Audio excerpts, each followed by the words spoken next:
So Manchester City keep on rolling, 12 wins in a row in the Premier League. They were made to fight for it today here at Turf Moor, a 1-0 win against Burnley. There was literally centimetres in it, the goal line technology giving it to Sergio Aguero. Did they deserve all 3 points, Stephen?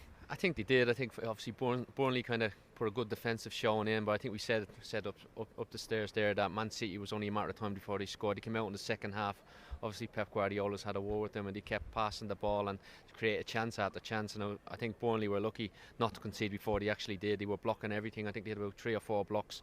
Tom Heaton's made 2 really good saves, and then I think there was another one off the line as well. So no, I think they did deserve to kind of win the game, and there was pressure on them as well, but Liverpool winning on Friday night 5-0 puts it back into kind of City's put the ball in City's court. But no, it was a solid performance from today. It was 63 minutes before City finally did get the goal.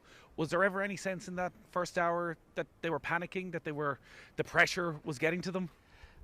When you look at the way City played, they never seem like they're panicking. They always continue intricate little passes, like moving off the ball. The first 20-25 minutes, even before they scored, they were tremendous. In the second half, I think the Burnley lads struggled to kind of cope with the movement and that. So I wouldn't say they panicked, but still in the back of the head, I probably think we need to score soon.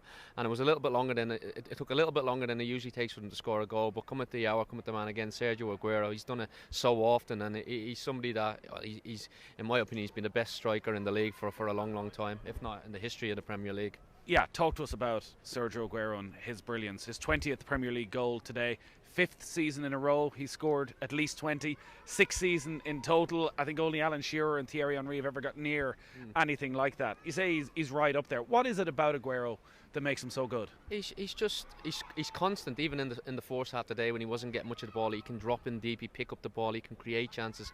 But his touch, his strength, you see big lads are coming in to try and get the ball, and they just bounce off his backside. He's low centre of gravity, and he always gets his shot off, and it tends to hit the target more times than not.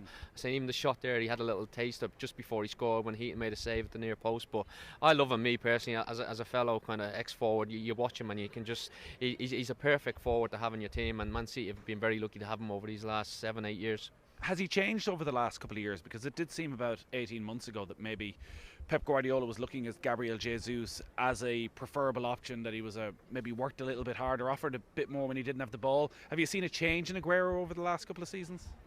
Well, yeah, he was asked a few questions because there was a little bit of talk whether Pep Guardiola fans, because he did leave him on a bench for a while playing with Jesus, but I think he answered them questions from Pep Guardiola, and even listened to Pep in there in his post-match analysis of the game. He described Aguero as a legend, and that's exactly what he is, and I'm sure he's got a few more years left in the locker, and he says he wants to stay at City until they win the Champions League, so I'm sure he'll be here for a little bit longer, thankfully, and we get to see him.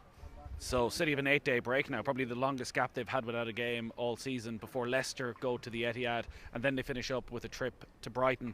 Do you see any way they don't make it 14 wins from 14?